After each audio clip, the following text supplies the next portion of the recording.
পৃথিবীর 257টা রাষ্ট্র সবচাইতে দামি পানির নাম হচ্ছে অ্যাকোয়া ক্রিস্টোলা। এই হাফ লিটার পানির দাম 700 গ্রাম। 700 গ্রাম পানির দাম এখন প্রায় বাংলাদেশের টাকা অনুযায়ী 55 লক্ষ। মুকেশ আম্বানির নাম শুনেছে? ভারতে ওর স্ত্রী নীতা আম্বানি এটা পান করে। প্রতিদিন অন্তত 3-4 লিটার করে তো যায়। আপনি হিসাব করে দেখেন তো, স্বর্ণের বার গুলিয়ে ওটা রিফাইন করে ওর ভেতরে দেয়। ওটা দিলে কয়েকটা উপকার আছে, সব উপকার এখানে বলা যাচ্ছে না, তাও 2টা বলি। একটা, যৌবন ঠিক থাকে। 2 নম্বর, চামড়া জড়িয়ে যায় না। ও মহিলার বয়স কিন্তু অনেক, আমার মনে হয় আমার দাদির বয়সই হবে, তারপরেও দেখলে মনে হবে যে আমার ম্যাডামের বয়স। আর কয়েকটা উপকারের কথা আছে, আমি ওগুলো বলতে পারলাম না হুজুরদের কারণে, দেখা আছে। তো এই মহিলা আমার মনে হয় মাঝে মাঝে যে যদি প্রতিদিন অন্তত 3-4 লিটার পানি পান করে, 3 কোটি 3.5 কোটি টাকার শুধু পানি খায়, আর বাকি যা খায় ওগুলো তো নাম বলা যাচ্ছে না, তা আরো দামি। এত দামি জিনিস এই মহিলা খেয়ে কয়েকটা উপকার পাচ্ছে। 1 নম্বরে, বয়স বোঝা যায় না, বয়সের ছাপ এই শরীরের ভেতরে পড়ে না, চামড়াগুলো জড়ো হয়ে যায় না, যৌবন ঠিক থাকে। বাকি আরো যে 2টা আছে বললাম না, আপনি একা একা আসবেন, আপনাকে বলবো, ওগুলো ঠিক থাকে। তো কি হচ্ছে, আমি যে কথাটা এখানে আপনাদের সামনে তুলেছিলাম, যেখানে যারা বসে আছে সম্মানিত ওলামা ইকরাম, সামনে বসা মুসলমান ভাইরা, পর্দার আড়ালের সম্মানিতা মা এবং বোনেরা, প্রশাসনের ভাইরা, প্রাণপ্রিয় কুষ্টিয়াবাসী, এ কথাগুলো বলি নাই? বলেন বলেন। বড় আশা ছিল আমি দূরের জেলাগুলো বাদ দিয়ে আমার নিজের এলাকাগুলো একটু ঠিক করি, কোরআন হাদিসের যতটুকু আমি জেনেছি বুঝেছি মানুষকে জানাই। এতে কপালের ফের, জালেমরা আসলে বলতে দেয়নি। এই পৃথিবীতে আসলে শব্দটাই সমস্যা। এই তাফসীরুল কোরআন মাহফিল লিখে দিয়েছেন, এই শব্দটাই ঝামেলা। আপনি দেখেন তাফসীর যেখানে লেখা নেই, অন্য কোনো শব্দ থাকলে জালেমদের কোনো সমস্যা হয় না। যত জায়গায় আপনি পাবেন তাফসীরুল কোরআন মাহফিল, কিছু না কিছু বাধা আসবেই, কিছু না কিছু ফতোয়া আসবেই। অথচ পুরা কোরআন পড়ে আমি 2টা জিনিস অন্তত ক্লিয়ার হয়েছি, যে 2 জায়গায় কোনো ফতোয়াবাজি চলবে না। 2টা জায়গায় কোনো ফতোয়াবাজি চলবে না। এখানে ফতোয়া দেওয়া ঠিক নয়। দলাদলি করা, মত পার্থক্য করা, আলাদা আলাদা হয়ে যাওয়া হারাম। সেই 2 জায়গার এক জায়গা হচ্ছে কোরআনের কাছে। ওয়াতাসিমু বিহাবলিল্লাহি জামিআও ওয়ালা তাফাররাকু, সূরা আলে ইমরানের 103 নম্বর আয়াতের প্রথম অংশে আছে। আল্লাহ বলেন যে কোরআনের কাছে যখন আসতে বলবে তখন কোনো দলাদলি করবা না, কোনো ফতোয়াবাজি করবা না। এই জায়গায় আপনি সারা পৃথিবীতে দেখেন, যেখানে কোরআনের কাছে ডাক দেওয়া হয় সেখানে ফতোয়া বেশি। এখানে যদি ওরস শরীফ দিতেন, এই জায়গায় যদি ইসালে সওয়াব দিতেন, এখানে যদি আপনি ওই যে 63 দিন ব্যাপী যা হয় বাংলাদেশে বিভিন্ন নাম দিয়ে, আমি নামগুলো নিলাম না, এই নামে কিছু হলে কোনো বাধা হয় আমি দেখিনি, শুনিও নি। ইসালে সওয়াবে আজ পর্যন্ত বাংলাদেশে কোনো জায়গায় বাধা হয়েছে? আর ভারতে তো বাধা হয় না, কারণ ভারতে এটা নিয়েই চলে ওরা। এরপরে নওরস শরীফ হয়, খসরস শরীফ হয়, গোসল শরীফ হয়, ওরস মোবারক, ওরস শরীফ, যত রকমের শরীফ বলেন, মোবারক বলেন, কোনো জায়গায় বাধা হয়নি আর আমি দেখিনি, শুনিও নি। শুধু একটা জায়গায় বাধা হয়, তাফসীরুল কোরআন মাহফিল লেখা থাকলেই বাধা হয়। এরা আমি কারণ পেয়েছি এই শব্দের ভেতরে। যারা আরবি গ্রামার জানি, এ শব্দ ভাঙবেন, এ শব্দের গোড়ায় চলে যাবেন। ফাসসারা ইউফাসসিরু তাফসীরান ফাহুয়া মুফাসসিরুন, এই যেভাবে সাররাফা ইউসাররিফু তাসরিফান ফাহুয়া মুসাররিফু, এই বাব থেকে যে শব্দগুলো আমরা খাসিয়াত বের করতে পারি, এখান থেকে যে গুণাগুণগুলো বের হয়, তার বাংলা অর্থ দাঁড়ায় উন্মুক্ত করা, খুলে ফেলা, উলঙ্গ করা। ঢাকনা আছে, ঢাকনা তুলে ফেলা, এর নাম হচ্ছে তাফসীর। আপনি যদি পৃথিবীতে আমি এই ভাইয়ের বাড়িতে গেলাম, যে সালাম দেওয়ার পরে ওনার ছেলেটা বের হয়ে বলছে কি, ওনার বাবা কই? আচ্ছা বাবা কুষ্টিয়ায় আছে, আপনি পরে আসবেন। মানে এমন সুন্দরভাবে আমার সালামের জবাব দিয়েছে, কি ছেলে না মেয়ে বোঝা যাচ্ছে না। এখন যদি আমি নাম জিজ্ঞাসা করি তাও তো একটা ধোকায় পড়ে যাব, কারণ এ দেশে অনেক ছেলে মানুষের নাম মেয়ে মানুষের নাম একই। কাউকে যদি বলে তোর নাম কি, ও যদি বলে মাহি, আপনি কি বুঝবেন? মহিলাও আছে মাহি, ওই যে মাহিয়া মাহি, আপনাদের তো এর সাথে কোনো সম্পর্ক নেই। আর একজন আছে মাহি বি চৌধুরী, এটাও কিন্তু একজন মানুষের নাম, কিন্তু পুরুষ মানুষ। আগেরটা মহিলা, পরেরটা নাম বললে তো বোঝা যাবে না। এখন ওইটা আম্মু না আব্বু আমার কি বলে সালাম দিলেও আঙ্কেল বলে, এখন কিভাবে বুঝবো আমি? ওর যে পায়জামা প্যান্ট পরা আছে এটা খুলে ফেলা লাগবে না? এটা না খুললে আপনি বুঝবেন কি? পায়জামা প্যান্ট আছে এটা খুলে ফেলেন, এখন আপনি টের পাবেন যেটা আম্মু না আব্বু। এইটার বাংলা অর্থ তাফসীর বোঝে।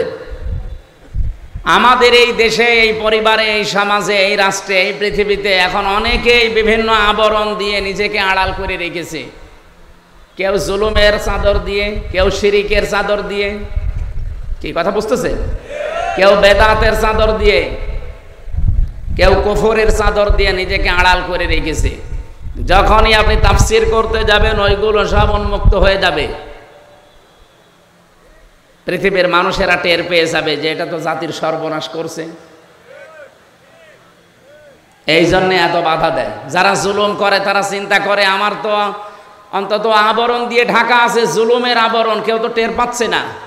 কোরআনে কারিমের তাফসীর করলে বুঝে ফেলবে জাতি যে এটা জাতির সর্বনাশ করছে, এটা জুলুমকারী, তখন সোচ্চার হয়ে যাবে আমার বিরুদ্ধে।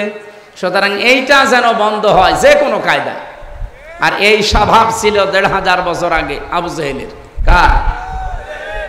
আল্লাহ রাব্বুল আলামিন বলেন, আকালাল্লাযীনা কাফারু লা তাসমাউ লিহাযাল কুরআনি ওয়ালগাউ ফীহি লাআল্লাকুম তাগলিবুন। সূরা হামিম সাজদার ২৬ নম্বর আয়াতে আল্লাহ জানিয়েছেন কাফেরেরা এই ফতোয়া দিয়েছিল। আপনি শব্দের দিকে খেয়াল করেন, আকালাল্লাযীনা কাফারু, যারা কাফের তারা এই কথা বলেছিল, লা তাসমাউ লিহাযাল কুরআন, যা করবা পৃথিবীতে করো, উন্মুক্ত তোমাদের জন্য, কিন্তু এই কোরআন শুনতে যেও না। মুহাম্মদ যেটা কোরআন দিয়ে বোঝাতে চায় এটা শোনা যাবে না, এটা শুনতেও দেওয়া যাবে না। প্রশ্ন আসতে পারে শোনা যাবে না, শুনতে দেওয়া যাবে না, এই শব্দ কোথায়? এই যে ওয়ালগাউ ফীহি, শুধু শোনা যাবে না এতটুকু না, কেউ যদি শোনার ব্যবস্থা করে হোসেনাবাদ, এটা কি করে বন্ধ করা যায় সেই ব্যবস্থা করা লাগবে। আর আমার মনে হয় আগস্টের ৫ তারিখের আগে হলে এটাও বন্ধ হয়ে যেত। কিভাবে বন্ধ করবেন? হয় ঢোলঢুকি তবলা বাজান, এলাকার পরিবেশ নষ্ট করে দেন, ভীতিপূর্ণ অবস্থান তৈরি করেন, ১৪৪ ধারা জারি করে দেন, অথবা এমন কিছু শর্ত দেন যেন ওরা কোরআনের মাহফিলের আয়োজন না করে। ১৪ রকমের শর্ত। এর জন্য আমরা দেখেছিলাম যে অমক হুজুর আসলে হবে না, অমক আলেম নিয়ে আসলে হবে না, এই কথা বলা যাবে না, এই কথা বলা যাবে না। এমনকি আমরা এখনো অনেককে কথা বলতে শুনছি যে কোনো আলেম, কোনো ইমাম, কোনো মাওলানা এই দেশে কারো পক্ষে ভোটও চাইতে পারবে না। আমার মনে হচ্ছে যে উনি মনে হয় মালয়েশিয়া থেকে ডিগ্রি নিয়ে এসেছে। মুফাসসিরে কোরআন, মুজাদ্দিদে জামান, ভারতের কামান, বিশাল আলেম না, স্বামী স্ত্রী দুইজন, কি ফতোয়া দিচ্ছে দেখেছেন?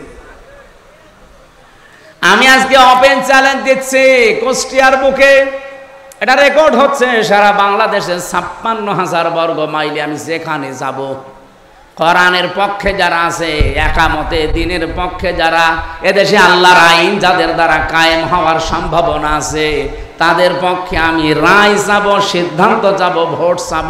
কেউ নিষেধ করলে আমার নিষেধ করেন। কোন মায়ের দুধ খেয়েছি আমি দেখবো, আসেন আমার সামনে, আসেন। আজকে মাইক কেড়ে নেন তো, মাইক আজকে ছেড়ে দিলাম। কেড়ে নিন।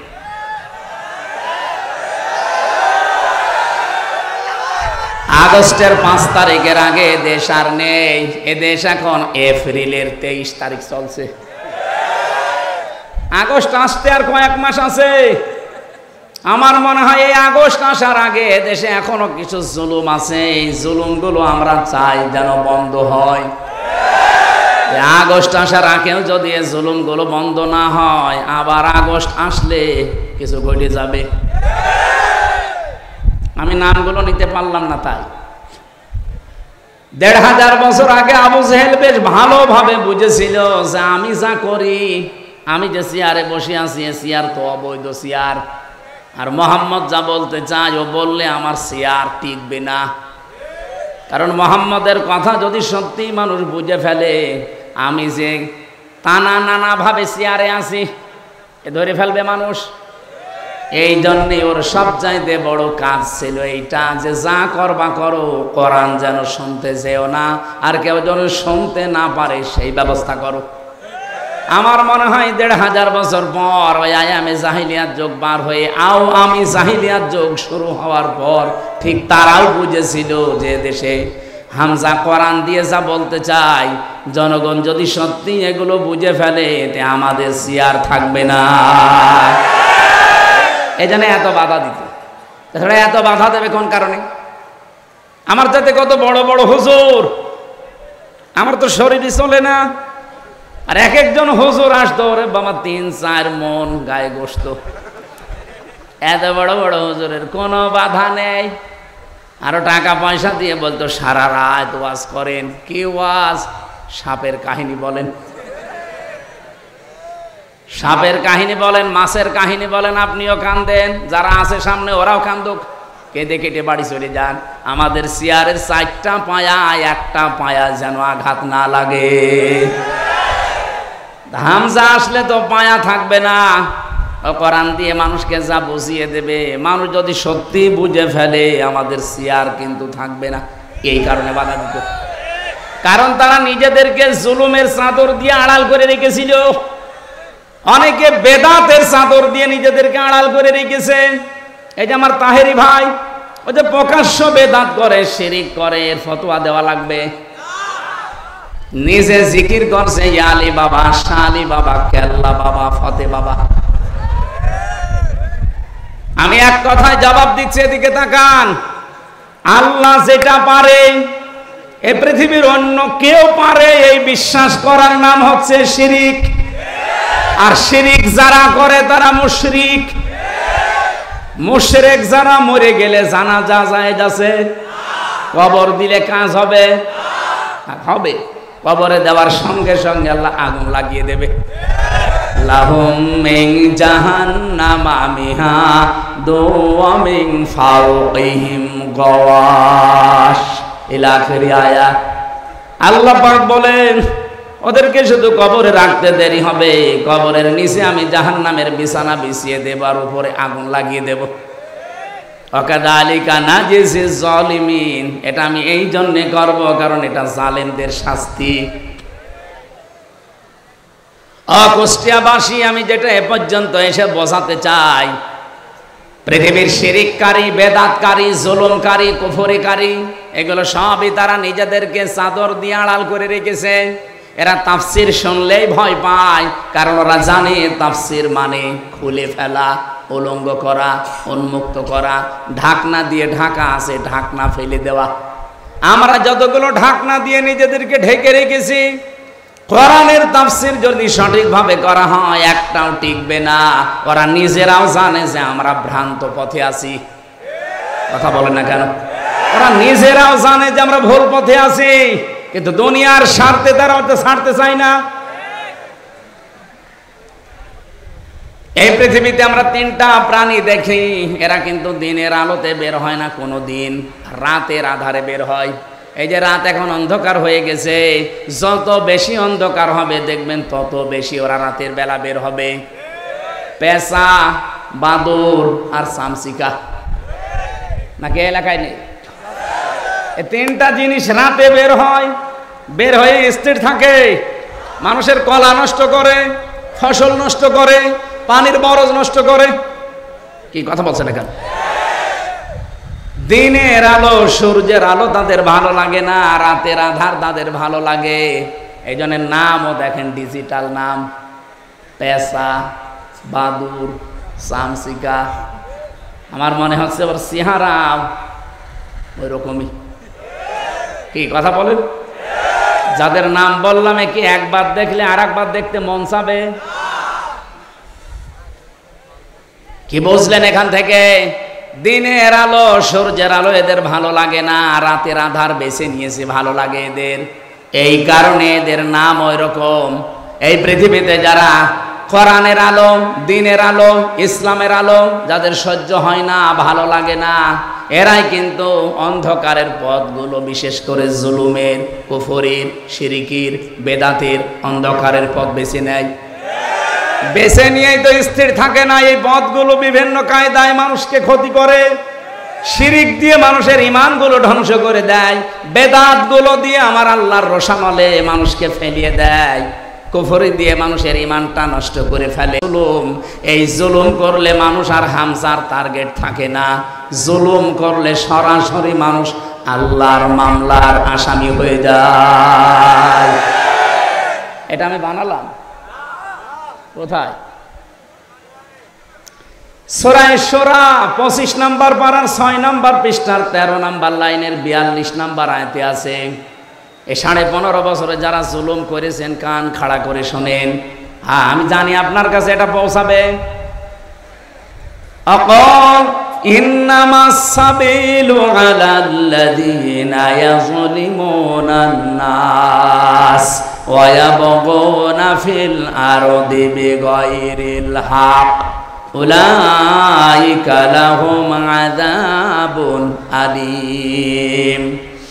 আমি একটা দুইটা না, আমার বিশ্ববিদ্যালয়ে থাকাকালীন আমি আয়াতের সাথে প্রায় 42টার উপরে তাফসির মিলিয়েছিলাম। 42টা মুফাসসির সব আয়াতের ব্যাপারে এক কথাই লিখেছেন। আল্লাহ পাক বলেন, আমি নিজে অভিযোগ দেব, মামলা দেব, কেস করব তাদের বিরুদ্ধে, দুনিয়াতে যারা মানুষ হয়ে মানুষের উপরে জুলুম করছে। শব্দের দিকে খেয়াল করেন তো, আপনি আলেম না? ইয়াজলিমুনান নাস দিয়েছেন আল্লাহ, ইয়াজলিমুনাল মুসলিমুনা দেয়নি। এরপরে শব্দ হচ্ছে ইয়াজলিমুন শব্দ দিলেন কেন আল্লাহ? এটা তো মোজারে, বর্তমান, ভবিষ্যৎ, প্রেজেন্ট, ফিউচার। তার মানে বর্তমানে যারা আজ মানুষের উপরে জুলুম করছে, ভবিষ্যতেও যারা করবে। এই যে আমাদের পেছনে ইন্ডিয়া, এই পৃথিবীতে সবচাইতে নিকৃষ্ট মানুষের তালিকায় 2টা জাতি। এখন আপনি ইন্টারনেট ঘাটেন, গুগলে সার্চ দেন, দেখবেন 2টা জাতির নাম আসবে, আর একটা মুশরিক। আজ দিন যারা দখল করে নিচ্ছে এরা পৃথিবীর নিকৃষ্ট 1 নম্বরে। 2 নম্বরে আছে আমাদের পাশের এই প্রতিবেশী, সবাই না, যারা উগ্রপন্থী, যারা ওই মোদির মুরিদ, এরা হচ্ছে আসল জঙ্গি। আল্লাহর ঘর মসজিদ গুলো সব আজ ভেঙে দিচ্ছে ভুয়া ধোয়া তুলে। কি ধোয়া? ভুয়া ধোয়া তুলেছে তারা। বলে 500 বছর আগে এখানে মন্দির ছিল, এই জন্য আমরা ভেঙে দিয়ে মন্দির বানাবো। আরে শয়তান, পৃথিবীতে আর জায়গা পাও না, যত মন্দির তোমার সব মসজিদের নিচে পাওয়া যায়। বিশ্বের মানুষেরা আজ দেখে মাটির নিচে কেউ তেল পায়, গ্যাস পায়, সোনা পায়, রূপা পায়, আরে শয়তানরা মাটির নিচে শুধু পায় মন্দির। তবে যেখানে সেখানে না, শুধু মসজিদের নিচে পায়। একথা বলেন না কেন? দৌলতপুর থানা হিন্দু নেই বলেন? আমরা আজ পর্যন্ত কোনোদিন আওয়াজ তুলেছি যে এই দেশে যত মন্দির আছে 1000 বছর আগে এখানে আমাদের মসজিদ ছিল, আমরা ভেঙে দেব? তুলেছি? অথচ অলরেডি গতকালকে ওরা অলরেডি দাঙ্গা বাঁধিয়ে দিয়েছে। পৃথিবীর নিকৃষ্ট জাতিতে এদের উপরে চলে যাচ্ছে এরা।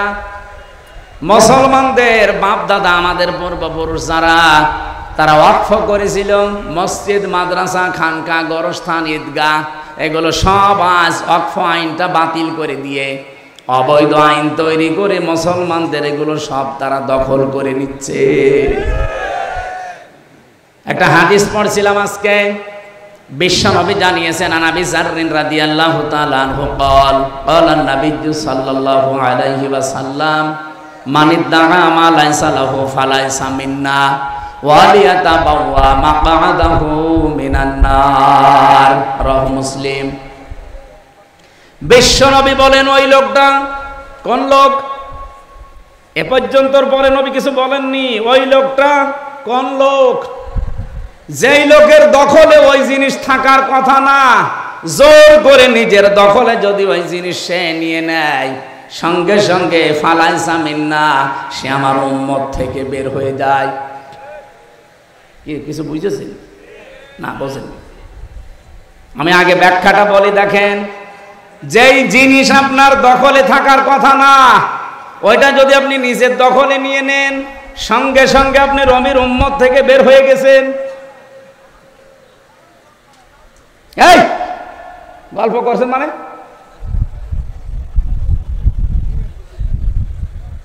এদিকে তাকান, এই খুব গুরুত্বপূর্ণ বিষয়টা। 2 নম্বরের শাস্তি হচ্ছে ওয়ালিয়াতাবাওয়া মাকআদাহু মিনান নার, সে যেন জাহান্নামে নিজের স্থান বরাদ্দ করে নিল। আমি কি হাদিস বানালাম? এর ব্যাখ্যা কি হবে? এখানে আমি টেকাই 2টা বিষয় পেয়েছি। যেই জিনিস আপনার দখলে ছিল, আগে আপনার মালিকানায় ছিল, কেউ কেড়ে নিয়েছিল, কেউ দখল করেছিল, সেটা যদি আপনি আবার ফেরত পান, তাহলে এই হাদিসের যে শাস্তি, তার আওতায় আপনি থাকবেন না। আমার মনে হয় খুব কঠিন হয়ে যাচ্ছে। কথা বুঝতেছেন? যে জিনিস আপনারই ছিল, আপনার আন্ডারে ছিল, কেউ কেড়ে নিয়েছিল, কেউ জোর জবরদস্তি করে দখলে রেখেছিল, এখন যদি ওইটি আপনি আবার ফেরত পান, আপনি দখলবাজ না, দখলদার না, আপনার নিজের জিনিস আপনি নিজে ফেরত পেয়েছেন। আপনি এই হাদিসের যে প্রথম শাস্তি ফালাইসা মিন্না, সে নবীর উম্মত না, এটার ভেতরে আপনি পড়বেন না। আমি একটা বলছি উদাহরণ, বাংলাদেশে যে ইসলামী ব্যাংক যাদের ছিল, তারা এখন ফেরত পেয়েছে। জবাব দেওয়া লাগবে আপনাকে। আমি যদি বানিয়ে বলি, কিছু ভুল বলি, আপনি ধরিয়ে দেন না, জোর করবেন না, একেবারে লাইন মতো এসে বলেন। ইসলামী ব্যাংক যাদের ছিল, তারা ফেরত পেয়েছে। এতদিন যারা কাছে ছিল, ওরা দখল করেছিল। এই কথা বলেন না কেন?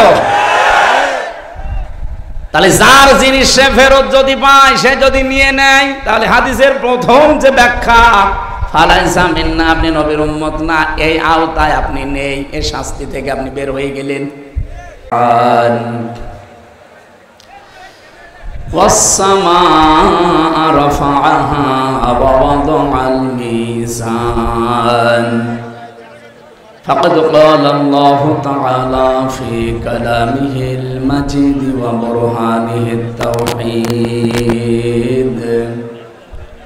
أعوذ بالله من الشيطان الرجيم بسم الله الرحمن الرحيم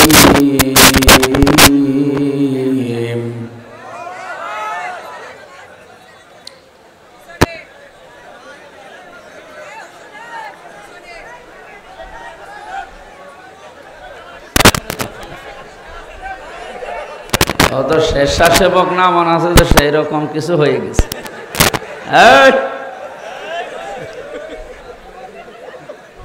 ঠিক আছে, পর্যন্তই হবে। থাক। ভাই দেখেন না, ও কি পাগল হয়ে গেছে? আপনারা তাও বসেন না? ওর হাতে কি দেখতে পাচ্ছেন? এই ওইটা উঁচু করো। হ্যাঁ হ্যাঁ, ওটা উঁচু করো। এরপরও তো ভয় পাচ্ছে না। আপনারা দাঁড়িয়ে আছেন কেন? পেছনে দাঁড়িয়ে আছেন, ওর পেছনে তার কষ্ট হচ্ছে না? ওখানে বসে পড়েন ভাই, এটা জান্নাতের বাগান, বসেন। আরো তাড়াতাড়ি বসে পড়েন।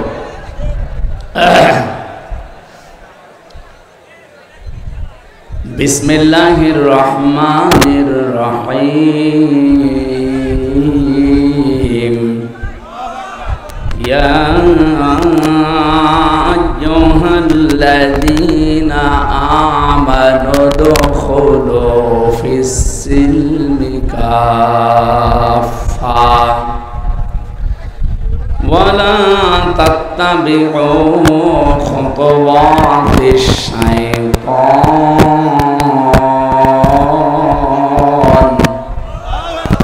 ইন্নাহু লাকুম আদুউম মুবিন।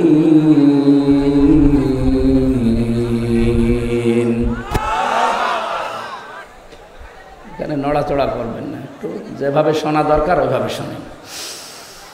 عن أبي ذر رضي الله تعالى عنه قال دخلت النبي صلى الله عليه وسلم قال دخلت على رسول الله صلى الله عليه وسلم فذكر الحديث بطوله إلى أن قال قلت يا رسول الله أوصني قال رسول الله صلى الله عليه وسلم أوصيك بتقوى الله فإنه عصيان لأمرك كله قلت زدني قال عليك بتلاوة القرآن وذكر الله عز وجل فإنه ذكر لك في السماء ونور لك في الأرض قلت زدني قال عليك بطول الصمت فإنه مطردة للشيطان وعون لك على أمر دينك قلت زدني قال إياك والضحك فإنه يميت القلب ويذهب بنور الوجه قلت زدني قال قل الحق وإن كان مرا قلت زدني قال عليك بطول قلت زدني قال لا تخف في الله ولومة لائم قلت زدني ليحززك عن الناس ما تعلم من نفسك رواه ابن ماجه وقال تعالى في شان رسوله اللهم صل على سيدنا مولانا محمد وعلى آل سيدنا مولانا محمد الحمد لله اے بھائی দাঁড়িয়েছেন কেন ভাই? এই কথা বলবেন না ভাই। বাংলাদেশের ঐতিহ্যবাহী জেলা, আমার প্রাণপ্রিয় এলাকা কুষ্টিয়া, দৌলতপুর থানার অন্তর্গত হোসেনাবাদ বাজার হাই স্কুল ময়দানে দারুল কোরআন, দারুল উলুম নুরুল কোরআন কওমি মাদ্রাসা এবং এলাকাবাসীর উদ্যোগে ষষ্ঠ বাৎসরিক 2 দিন ব্যাপী ঐতিহাসিক তাফসীরুল কোরআন মাহফিলের সমাপনী রজনীর স্বনামধন্য সভাপতি জনাব মাওলানা শামসুল হক। আরে আল্লাহ রে, তাড়াতাড়ি করেন, তাড়াতাড়ি করেন। যাদের বসতে ভালো লাগে বসে, দাঁড়িয়ে ভালো লাগলে দাঁড়িয়ে থাক, কথা বলবেন না।